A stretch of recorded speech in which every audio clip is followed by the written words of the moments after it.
দুদিন ধরে বাড়ির বাইরে ছিল। আমি ভাবলাম ছাদে রয়েছে বুঝি। ও বাবা, ছাদে নেই, ছাদ থেকে সে নিচে নেমে গিয়ে রাস্তায় চলে গেছে। তাকে রাস্তায় দেখতে পাচ্ছিলাম, রাস্তায় এদিক থেকে ওদিক, ওদিক থেকে এদিক যাচ্ছে, কোনো খোঁজ নেই, কিচ্ছু নেই। মাঝে মাঝে এসে আমাকে আমাদের গেটের সামনে এসে দেখে যাচ্ছে, আবার চলে যাচ্ছে, ধরতে গেলে আসছে না। আজকে সকালে আমাদের গেটের কাছে ঢুকে বসে আছে।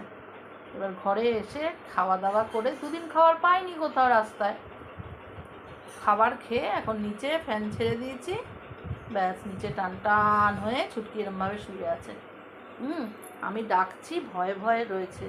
আমি কি বলবো, মা কি বলবে, মা আমাকে বকবে না তো? কীভাবে শুয়েছে দেখুন, এরম করে শুয়ে আছে, চুপ করে এসে এভাবে শুয়ে আছে। যাতে মা বকবে, সেই মার বকার ভয় এভাবে চুপ করে সে শুয়ে আছে, এভাবে চুপ করে সে শুয়ে আছে।